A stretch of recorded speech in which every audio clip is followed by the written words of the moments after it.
Hi குட்டீஸ், welcome to Kavya's Dale. ஒரு குட்டி கதை கேட்கலாமா? ஓர் அரசன் மிகவும் முன்கோபக்காரன்.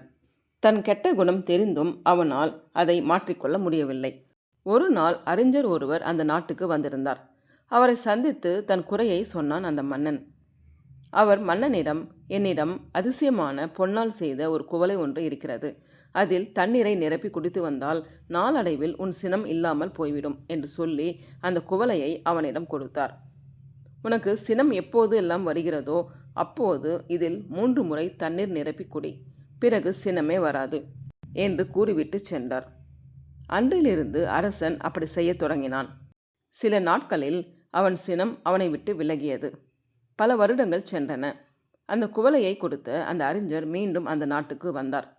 அரசன் அந்த அறிஞரை சந்தித்து குவளை கொடுத்ததற்காக பலமுறை நன்றி கூறி தன் மகிழ்ச்சியை தெரிவித்தான் மன்னன்.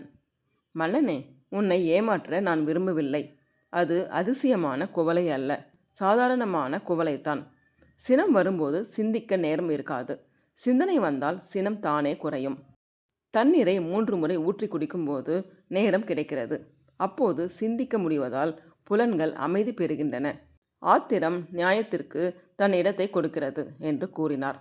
மற்றவர்கள் நம்மிடத்தில் கோபப்பட்டாலும் அதை சகித்து கொண்டு பேசாமல் அமைதியாக உட்கார வேண்டும். இதனால் நமக்கு எந்தவித பாதிப்பும் ஏற்படாது. நாம் கோபப்படும் போது, மற்றவர்கள் நம் மீது கோபப்படும் போதும் நாம் அமைதியாகவும் பக்குவமாகவும் இருப்பது நல்லது. எல்லா நேரங்களிலும் நாம் நிதானத்தோடு இருந்தால் நிம்மதியாக வாழலாம். ஓகே குட்டீஸ், இந்த கதை பிடிச்சிருக்குன்னு எனக்கு பிடிச்சதை லைக் பண்ணுங்கள், ஷேர் பண்ணுங்கள், சப்ஸ்கிரைப் பண்ணுங்கள்.